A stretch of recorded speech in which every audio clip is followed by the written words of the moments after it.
Hey guys, welcome to the Daily Friend on this a wonderful Monday morning. I am in studio, of course, with some of the gentlemen here.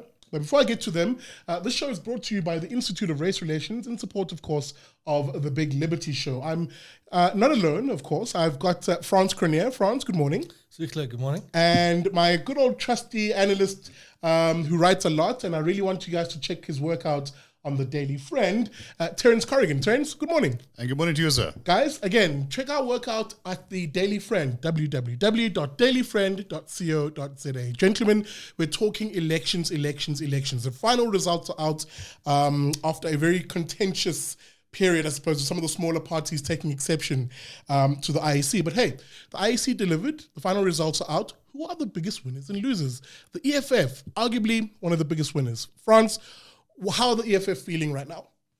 Well, they've grown their support, firstly. Yeah. Although it is not what I think they expected, and it's not what many in the media thought. Yeah. There was this idea of the sort of surging racial nationalist populism that would carry the EFF a couple of percentage points higher than has turned out to be the case. And that's very interesting, and it's very important, because it lines up with something that we've been hammering away on for a good number of years, coming out of our deep socioeconomic polling. That's right. That South Africans are not at a point where they've turned against each other in the main at all. We do a lot of numbers and a lot of polling, and we try and get the sort of sense of public opinion. And over time, if you work long enough with the numbers, you do start to get a feel. And out of that feel, we've been pushing the argument for some time that there's a concept that we call the 70 or the 80 percenters in the country. And what that means is that despite everything, despite the history of the country, a comment as ever on the magnanimity of many black South Africans, despite the horrors of the past decade, despite existing levels of poverty in the country, just think that when half of young black South Africans don't have a job, despite the extent of racial nationalist provocation in the country, in the calm of people's own homes, if you go and talk to them and do the polling, or do it on the phone, however you do it, about what they feel and want, you see that they're not actually that far away from each other, despite everything you read on social media, everything you see in the mainstream media. We are not yet a country divided against each other. Occasionally there'll be some groups around who'll say to us, EFF's a dreadful thing, and can't you sort of stop them or something? And one of the stock answers to that is that it's remarkable that in a country with our history, with our economic inequalities, and with the degree of provocation, that a party like the EFF is only able to get 10% of the vote. That's right. It's a comment on the common sense that I will continue to insist, because I can back it up in the numbers, continues to define the relations between the great majority of South Africans 25 years after 1994. And that's the story, isn't it? It's a big story. Guys, there is another winner in this election in the format of the Freedom From Plus. One could argue that maybe they didn't necessarily see it coming, although they're playing at, having now, oh yes, this is totally the plan, wasn't it? Big winners where the DA has lost about, 420,000 plus votes. The Freedom From Plus has gained something close to 200,000 votes. What happened there? What's going on? Look, I think that this reflects very poorly on the extended strategy of the DA. I think there was a great deal of hubris, and I think they fell for a phenomenon that is not unknown to politicians elsewhere. If you think about Mrs. Clinton's campaign in America or the Remain campaign in the UK, that somehow certain things are just impossible. And I think the DA certainly took a lot of its white support for granted.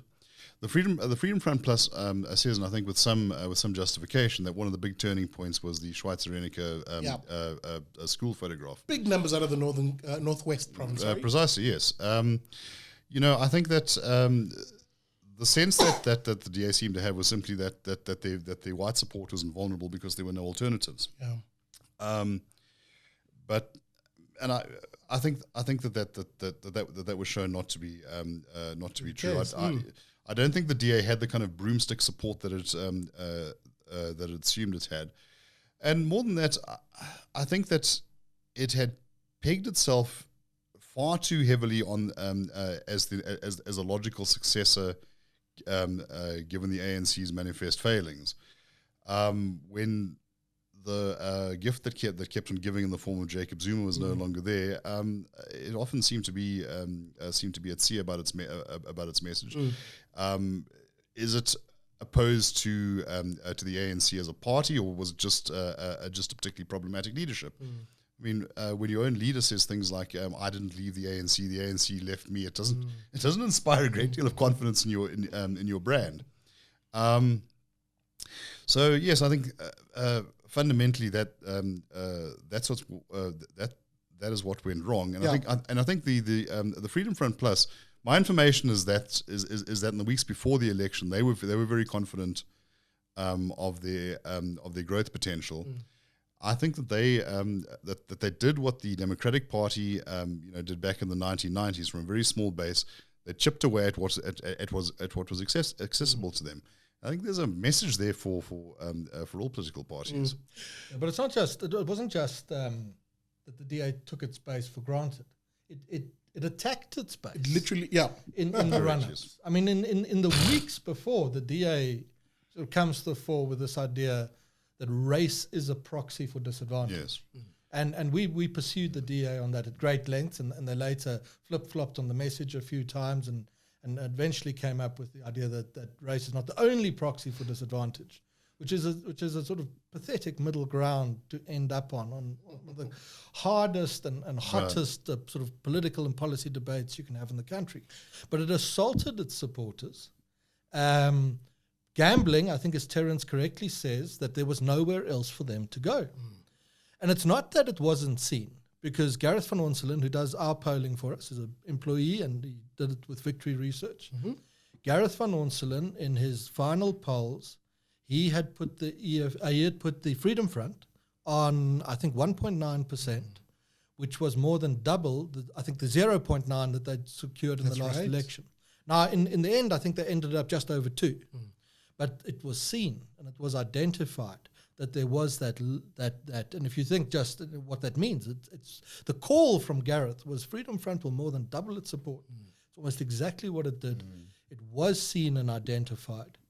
But it was certainly missed in some other quarters. Gentlemen, that is the biggest indictment, I suppose. Just maybe as a final thought on this section, but that seems to be the biggest indictment of maybe all the political parties, the DA maybe chief, with it being the official opposition, is that one, it failed to inspire, number one, those South African adults who are registered but do not vote, who now form the largest essentially population of the voting pool.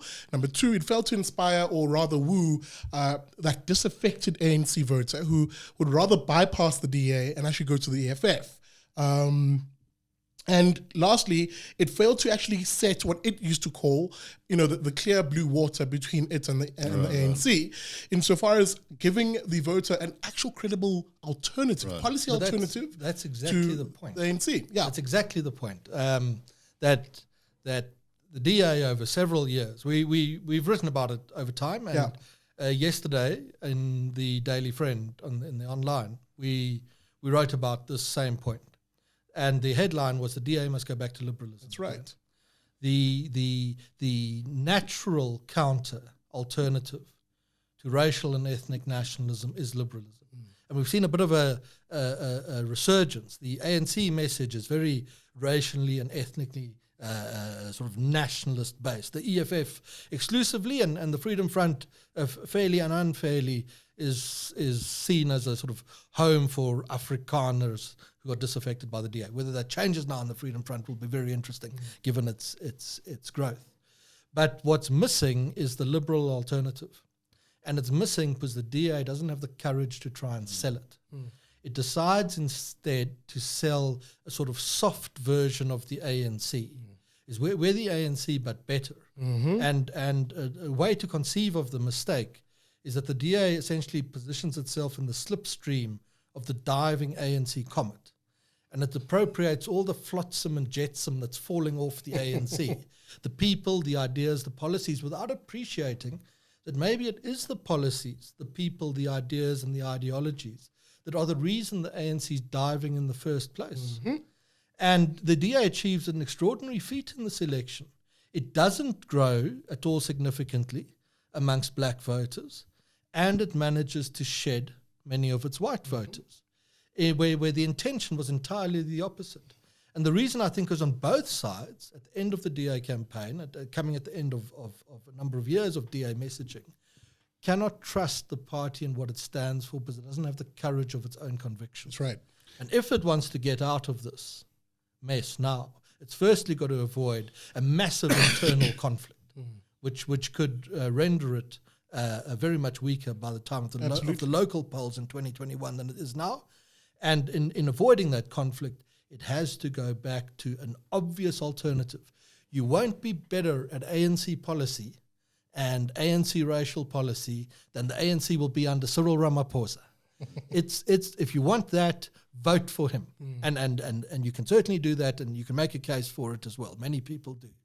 But trying to out Ramaphosa isn't going to work. Absolutely. Go back to the liberal alternative, and then if Mr. Ramaphosa has failed in what he will now set out to do, future elections, you've got that clear alternative there. And before we get to the ANC and Ramaphosa, Terence, you want to weigh in? There was there's been something in the news lately by Kaiser Nyatsumba about how the DA needs to transition into a social democratic alternative, and he was on saw that, yeah. It was on the radio this morning, and the idea seemed to be, become more like the ANC, and then you can you could dig into their constituency, and then we'll have a more competitive system. I think this is a very anemic way of conceiving of what democracy is about. What he's talking about there seems to be musical chairs of people. Maybe we can do this a little bit better than you can, but certainly no contest of ideas. And I think that as Francis alluded, the central weakness of that strategy is that somebody who is attracted to statist economics, to racial nationalism, well, that person knows exactly where they can get the real article. Exactly. You can go to the ANC and you can get the full-bodied version from the EFF. A watered-down, sort of slightly blue-washed DA version is not going to be attractive. I think that's the question, maybe as to wrap this section up. Someone has to answer the question within the DA as to how do you inspire a nation by actually drafting policy on the one hand and a message that speaks to the South African individual for once. I mean, we've never focused on the South African individual. We've never focused on South African families. How do I write policy that empower the South African individual and the family so that if I'm dealing with or using rather poverty as a proxy, I deal with addressing and assisting poor people, regardless of what their race may be. And invariably, you'll assist the vast majority of poor black South Africans in the process. It's exactly that. But you can't do that.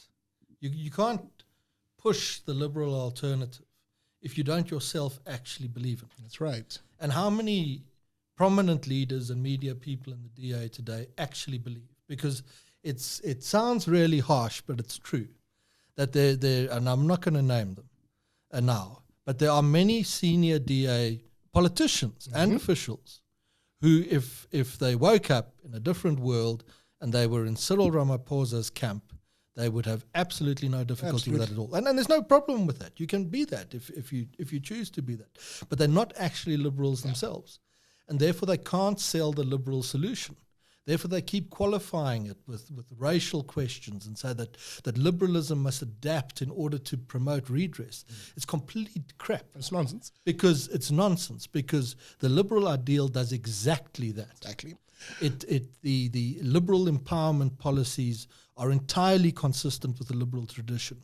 The distinguishing point is that a liberal approach to empowerment identifies you as a beneficiary because you are poor, not because of an accident of birth. The beneficiaries under liberal empowerment policies or equity policies, whatever you want to call them, will in the main be black in our country because the majority of people who are poor happen to be black, but they'll be beneficiaries not because they are black, but because they are poor. Right. And on that subtle distinction hangs the entire liberal tradition of the country, and it's a distinction that seems utterly absent from the DA senior leadership today. Well, not only absent, those of us who advocate this are being called racists and conservatives and right-wingers. It's amazing. It comes back to that point of attacking your voters. Guys, as we maybe look to conclude the conversation, let's look at some of the shall I call them losers, or albeit relieved losers, the ANC, the Ramaphosa effect, has it staved off essentially what could have been a worse result for the ANC? I mean, they're not losers. They got 57%. It's an enormous majority and a massive mandate with which to introduce reform. It is, however, 5 percentage points lower than was the case under Mr. Zuma's leadership. And that should worry the ANC. I think there's a lot for them to worry about. And the worry will go somewhere along the lines of their Gauteng experience, where in the in this election they're just on 50%. By a whisker. In the election before that, they were, I think, around 54. And in the election before that, they were comfortably in the low to mid-60s. Yep. So they dropped sort of 10 odd points, and now they've dropped 5 odd points, and on the current trend, they're going to lose. And we know why they're going to lose. And it goes back to polling, because we can see it in the numbers, that amongst younger people, amongst better educated people, amongst more urban people, and I'd go as far to say again, amongst employed people, the ANC's essentially lost this election. If they were the only people that voted, the ANC would have got below 50%. It's carried to its 57% by a bloc that is older and increasingly rural. In that sense, the opposite of what South Africa is becoming. We are becoming more prosperous as a country, if you look at the 20-year view. People are becoming much better educated, and people are moving to cities.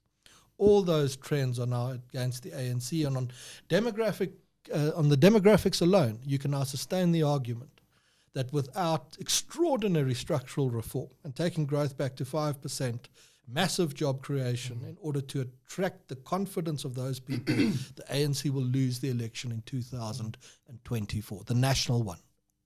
Gone, and it's all over for them. And I think they're quite aware of that, Terence. The ANC, all right, I suppose they're not too perturbed, by the fact that they did get 57%, as France is saying. But in Gauteng, they got 50%. And even then, it was just by a whisker. Yeah. Where to from here for them? Look, and in Gauteng, that probably equates into, a majority in the legislature of 1 seat. Yeah. So you have problems when somebody is, off for the hangover. Look, I think that internally this can only stimulate dissension for 2 reasons. First of all, there's the sense that the once mighty African National Congress has been reduced to a below 60% party. Now that's a very important psychological threshold. They fell below that in the last local government elections, but you could maybe dismiss that as being, this is just local. But these are the big leagues. So, but the other thing is that this implies the scope for patronage is starting to shrink, essentially. Starting to shrink. If only looking at parliamentary seats that can be handed out. Unless this can be arrested, its whole strategy for maintaining power is likely to fall apart. France is suggesting that this is an impetus for reform towards the side of essentially policies that grow the economy, more inclusive. Your thoughts on that? Is this the signal? Will it jolt them into that mindset? Okay. If what's been said in support of Ramaphosa is correct, that he's waiting for this massive mandate in order to undertake reforms. Well, he has the mandate. It's as good as it's going to get. Now off you go. But we had very similar arguments back in the 1980s about what would it take to prompt reform. And I remember Frederick van Zyl-Slabbert saying, well, pressure can perhaps impel the government to advance in one way, or it could produce just the opposite. Will they see the impetus as striving for a brave new world, or clawing back to defend a redoubt in the hope that we can sort of hold on semi-indefinitely by feeding the interest groups that have sustained us, the unions, for instance. I think that question is wide open, and given what what Ramaphosa has committed himself to over the last year, particularly the dilution of property protections, my instinct is not to be overly optimistic. I think that's right. I interrupt you. Yeah. We've been New Dawn skeptics from the beginning. And that hasn't always made us popular. And there are a few reasons why we're New Dawn skeptics. The first is that I don't think people who advocate the New Dawn understand quite what it will actually involve. Yep. It's not a question of a better management team at Eskom. And it's not a question of the Zondo Commission and a couple of prosecutions. Mm-hmm. They'd be nice. Debt to GDP levels have doubled in a decade. The budget deficit is a multiple of any reasonable forecast of the country's economic growth rate. Levels of violent anti-government protest action are up by a couple of 100%. The proportion of protests in the country, the violent, up from about 10 to about 25%, according to how we put those numbers together. Half of people do not have a job. This year, our economy will grow at 20% of the rate of emerging market norms. It's not about Zondo and fixing Eskom and everything comes right. It's going to require dramatic structural reform on a scale of what the country went through in the 1990s. You've actually got to repeal race-based legislation because of what it does to competitiveness. You've actually got to deregulate the labour market to the point that you price poor people into jobs. The state's got to get out of business. There's no debate about keeping SAA and making it work. Sell the thing, and if you can't, then give it to someone who's willing to accept it. That is what it's going to take now. And that's the first reason to be skeptical, is that Zondo might work and Eskom might work, but that doesn't actually solve the macro question. Second reason to be doubtful of New Dawn is that it's irrelevant whether Mr. Ramaphosa secures a mandate of 57 or 67 or 87% for the ANC. The makeup of the National Executive Committee doesn't change. That is the big test. There's a vast degree of overlap historically between the Cabinet and the National Executive Committee. And if that remains the case, and the NEC of the ANC can apply an effective veto to any reformist action, then it's stillborn to begin with. And we fall back into gimmicks and youth employment services and sort of conferences to talk about how to grow the economy and the like. However, we're skeptical therefore of New Dawn, but we're open to it. Because if you want a nudge, you're going to get nothing better than the lights going off. Your support has fallen into the 50s. Your support is lining up for your national defeat in 5 years' time, and you're starting to run out of money. So this is the moment. And if the ANC is ever going to be driven to structural reforms go far enough to secure the ANC's future in power in a free and open South Africa, this is the moment. Watch the cabinet. If you see a very inspiring lineup, possibly just keep an open mind. But we remain skeptics.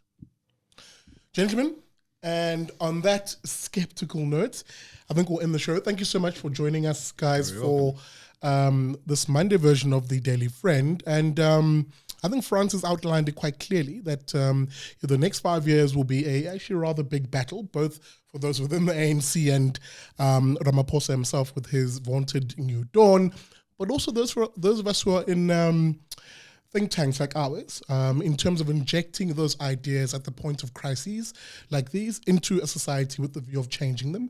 And the best way we can do that is with your support. Guys, I really do encourage you to support the Institute of Race Relations by becoming a friend of the IRR. You can do that by SMSing your name to 32823. An SMS will cost you R1, and terms and conditions do apply. But it's that... and again, on average, we receive between 70 and 90 Rand per person who donates to us monthly. But it's that money that gets us into the fight, both in terms of quality analysis and quality written pieces that are found on the Daily Friend, but also in the lobbying work that we do as an institute. Guys, I really encourage you to be part of the Friends of the IRR campaign and support us. You can also find us online, of course, if you don't like SMSs, at www.irr.org.za/join. And you can sign up a monthly debit order there. Guys, thank you so much for watching this episode of The Daily Friend. We'll see you on Wednesday. Bye.